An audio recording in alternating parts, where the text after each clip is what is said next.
मैं अव्यक्त कुमार वर्मा आज अपने यूट्यूब चैनल अव्यक्त वर्मा गुरुकुल में आप सबका हार्दिक स्वागत एवं अभिनंदन करता हूँ। आज हम सामान्य ज्ञान के अंतर्गत जानने का प्रयत्न करेंगे दिल्ली सल्तनत पर कितने राजवंशों ने भारत के ऊपर राज किया है। उन राजवंशों के क्या क्या नाम हैं। दिल्ली सल्तनत के ऊपर भारत के कितने वंश मध्यकालीन भारत में चले हैं, उन कौन कौन से वंश हैं, उनके नाम और उस वंश को चलाने वाले शासक कौन कौन से हैं, इस विषय में हम जानने का प्रयास करेंगे। हमारा वीडियो अच्छा लगे तो लाइक शेयर और सब्सक्राइब अवश्य करिएगा। और वैसे भी हमने कहा है कि हम सब ने ठाना है भारत को मजबूत बनाना है। क्या करना है? मजबूत बनाना है। अब देखेंगे दिल्ली सल्तनत का पहला वंश मध्यकालीन भारत के अंतर्गत कौन आता है। तो दिल्ली साहित्य का मध्यकालीन भारत के अंतर्गत पहला वंश कौन सा आता है? गुलाम वंश। कौन सा आता है? गुलाम वंश। ठीक है। दिल्ली साहित्य के अंतर्गत मध्यकालीन भारत में कौन वंश है? गुलाम वंश। गुलाम वंश के बाद खिलजी वंश, फिर तुगलक वंश, सैयद वंश और लोधी वंश, ये प्रमुख राजवंश रहे हैं। 5 राजवंश रहे। कितने? 5 राजवंश रहे हैं दिल्ली सल्तनत। कौन कौन? गुलाम वंश, और उसके बाद क्या है आप देखेंगे खिलजी वंश। क्या है? खिलजी वंश। पुनः देखेंगे गुलाम वंश, खिलजी वंश और तुगलक वंश, सैयद वंश और फिर लोधी वंश। एक बार पुनः गिन लेंगे कौन कौन? गुलाम वंश, उसके बाद क्या है? लोधी वंश, खिलजी वंश, गुलाम वंश, लोधी, खिलजी वंश, तुगलक वंश, सैयद वंश और खिलजी वंश। तो इस तरह से आपने देखा 5 प्रकार के राजवंश भारत पर रहे हैं। गुलाम वंश का पहला शासक कौन माना जाता है? तो कुतुबुद्दीन ऐबक। कौन माना जाता है? कुतुबुद्दीन ऐबक। 1206 से 1210 ईस्वी तक शासनकाल माना जाता है।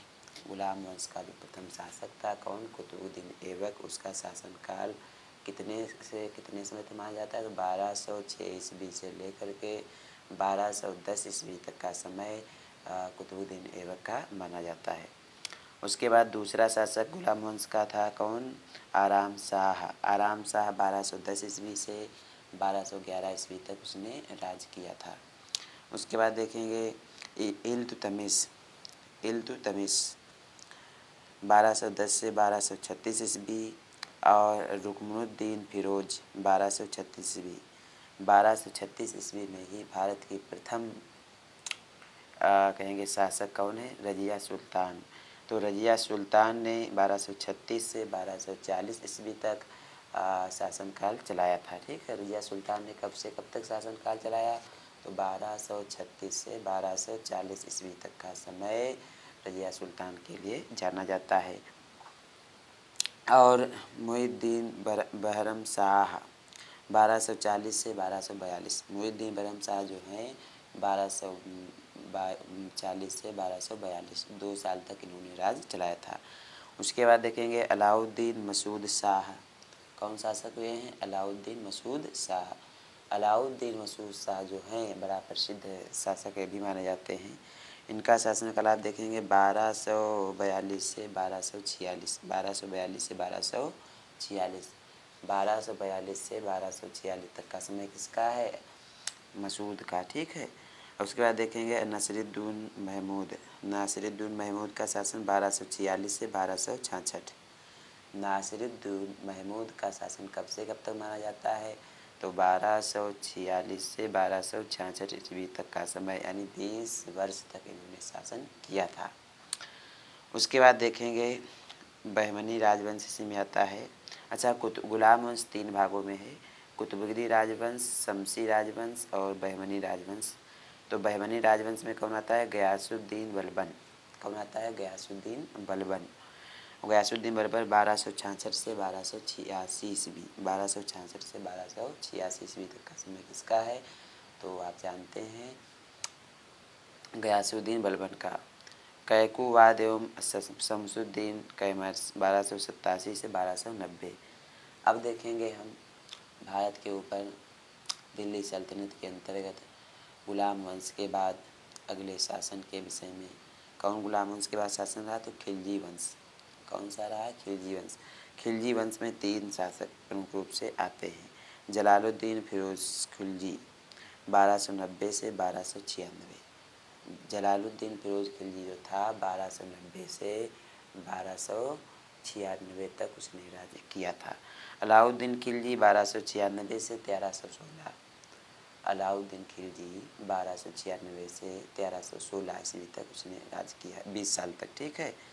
और इसके बाद देखते हैं शिहाबुद्दीन उमर 1316 में ही। कुतुबुद्दीन मुबारक खिलजी 1316 से 1320। कुतुबुद्दीन मुबारक खिलजी जो है उसने 1316 से 1320 तक भारत के ऊपर राज किया था। अब इसके बाद देखें नासिरुद्दीन खुसरो शाह। नासिरुद्दीन खुसरो शाह 1320 तक ही राज किए। अब इसके बाद देखेंगे अगला शासन कौन आता है? तुगलक वंश। कौन आता है? तुगलक वंश। तुगलक वंश के अंतर्गत बड़ा प्रसिद्ध नाम है गयासुद्दीन तुगलक, संस्थापक है 1320 से 1325 ईस्वी। गयासुद्दीन तुगलक संस्थापक माना जाता है किस वंश का? तुगलक वंश का। किस वंश का माना जाता है? तुगलक वंश। तुगलक वंश का संस्थापक कौन माना जाता है? गयासुद्दीन तुगलक। कौन माना जाता है? गयासुद्दीन तुगलक। तुगलक वंश का संस्थापक माना जाता है। अब उसके बाद हम देखने का प्रयास करेंगे कौन अगला है? मोहम्मद बिन तुगलक। तो 1325 से 1351। मोहम्मद बिन तुगलक था 1325 से 1351 ईस्वी तक का समय उसको माना जाता है, उसने राज किया है। अच्छा, उसके बाद देखते हैं गयासुद्दीन तुगलक सेकेंड 1388 से 1389। गयासुद्दीन तुगलक जो है उसने 1388 से 1389 ईस्वी तक राज किया। और उसके बाद अबू बकर। अबू बकर क्या है? 1389 से 1390। नासिरुद्दीन मोहम्मद शाह 1390 से 1394। 1390 से 1394 किसने राज किया? तो नासिरुद्दीन मोहम्मद शाह ने। अब इसके बाद देखते हैं अलाउद्दीन सिकंदर शाह। ये हुमायूं 1394 ईस्वी में बना था। ठीक। नासिरुद्दीन महमूद। नासिरुद्दीन महमूद 1394 से 1412 ईस्वी तक उसने राज किया है।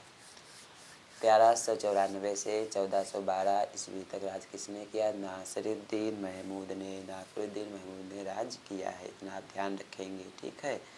इसके बाद हम अंतर्गत और शासक देखेंगे दिल्ली सल्तनत पर जिसने राज किया है। तो उसमें कौन कौन से आते हैं और देख लेते हैं। सैयद वंश। तुगलक वंश के बाद कौन आता है? सैयद वंश। सैयद वंश में कौन कौन शासक हैं? खिलज खां। खिलज खां जो है संस्थापक माना जाता है 1414 से 1421। खिलज खां सैयद वंश का संस्थापक है। खिलज खां 1421 से 1400 कब तक? 1421 तक, 1414 से 7 साल तक। मुबारक शाह 1421 से 1434 ईस्वी तक। और मोहम्मद शाह 1434 से 1445। मोहम्मद शाह ने कितने राज किया? 1434 से 1445 तक उसने राज किया।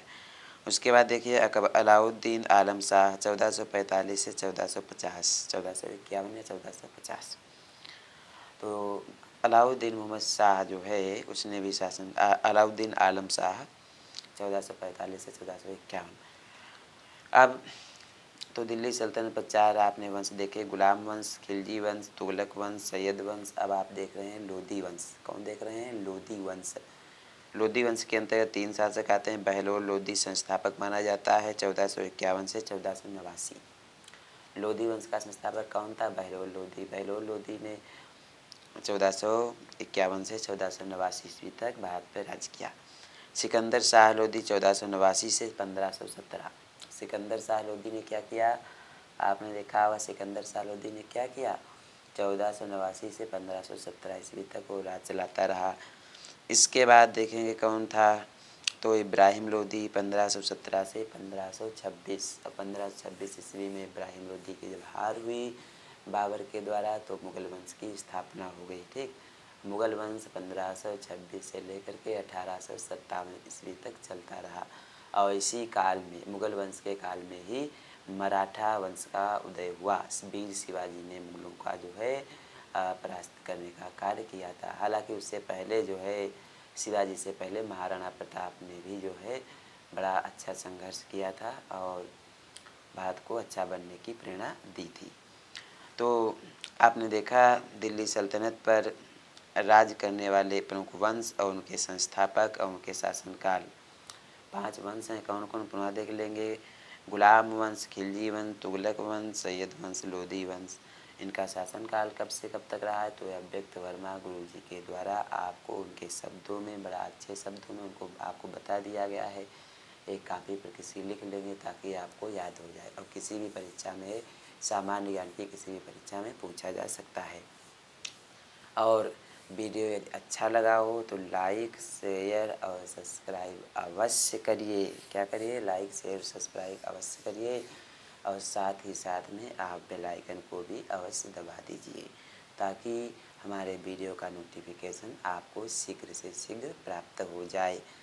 आपको हमारे चैनल पर सामान्य ज्ञान, हिंदी, संस्कृत, अंग्रेजी और साइंस, गणित, रीजनिंग, आपको सब प्रतियोगी परीक्षा की संपूर्ण तैयारी देखने को मिलेगी। तो जो भी छात्र या कोई भी प्रतियोगी परीक्षा की तैयारी जो कर रहे हैं, उनसे हम यही कहते हैं कि हमारे वीडियो को लाइक, शेयर और सब्सक्राइब अवश्य करिए। और हम सब ने ठाना है भारत को मजबूत बनाना है। इसी उद्देश्य के साथ अपने जीवन में सुख और समृद्धि प्राप्त करें। हमारा वीडियो देखने के लिए आप सबको धन्यवाद, कोटि कोटि धन्यवाद। जय श्री राम, जय श्री राम।